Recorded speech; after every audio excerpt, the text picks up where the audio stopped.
we need to improve the sort of attractiveness of Europe in a competitive space. The complexity of Europe is that we have basically two levels. We have the European level that needs to make sure that European legislation creates an environment all the way from research, clinical trials and approvals that is attractive.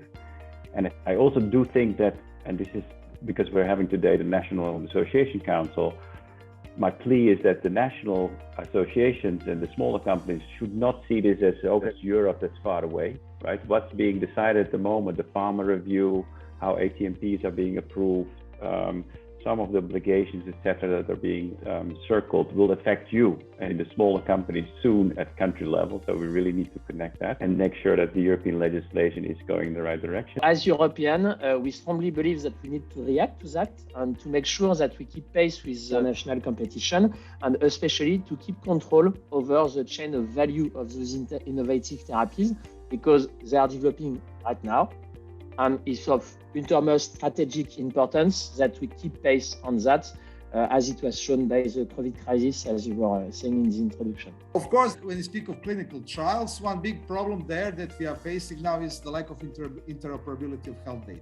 This is something that has been discussed in Europe a lot. So if you have different protocols, different ways of using data, different interpretations of GDPR in different member states, it's very hard to use this data in a cross-border setting which covers different member states. We are waiting for the health data space regulation, the proposal, which should resolve this issue. And of course, we believe that when this is done, that this will be a big step forward in terms of creating one European regulatory system.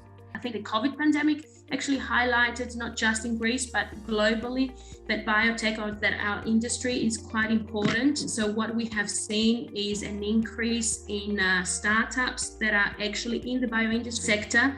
And that's probably the biggest sector of startups in Greece, as recorded by the National Startup Registry. For the next 10 years, we need in Belgium to focus on the scaling up of the young biotech companies. So we have a lot of small companies active in developing their own R&D, but we need to help them to reach an industrial stage. And it's key also for at European level. We need also to anchor these companies in the region where they emerge, or at least in Belgium, or at least in Europe. I believe that there is a clear need for a holistic view on the policies Europe is implementing, from intellectual property policies, incentives, research and development policies, state aid policies, industrial strategies, HTA policies, and all the rest of legislative packages. The EU system of medicines regulation needs to become more streamlined, and there needs to be more expedited pathways to accelerated approvals. Crucially, we need a regulatory system that's accessible for SMEs, given a lot of innovative medicines originate from SME biotechnology companies. Increased digitalization should support efforts to reduce duplication, reduce administrative burden, and there should be equal opportunity for industry, for regulators, HTA, payers, etc., to reuse important information developed across the product lifecycle and facilitate relevant applications at each successive stage.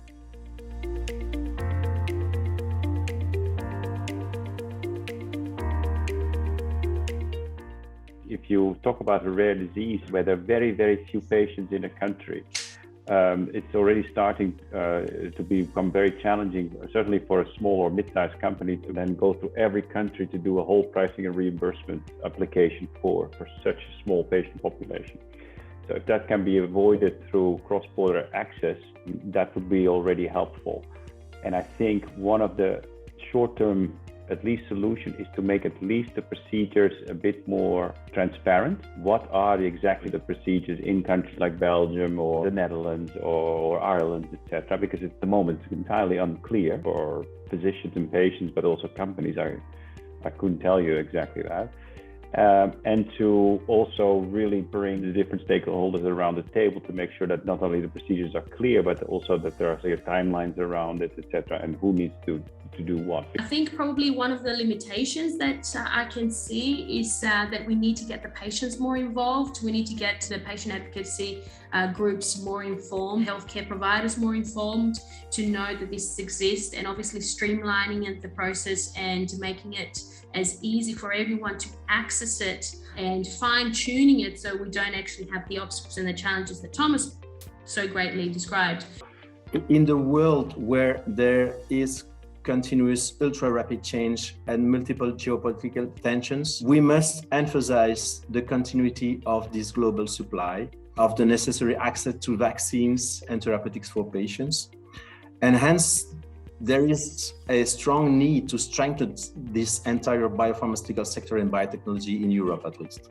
I think that what we need is to make those ERNs work really as cross-border reference centers and create their scope compared to where they are currently. So I think they need appropriate support both at national level but also at EU level, because at the end of the day, this is a shared goal. There's a common benefit from having strong ERNs so that they can deliver on their dual potential, both of ensuring patients have access to the best experts, but also making sure that they can come to a point where, in terms of supporting research and innovation, that their position is bolstered in the next 5 to 10 years post-implementation.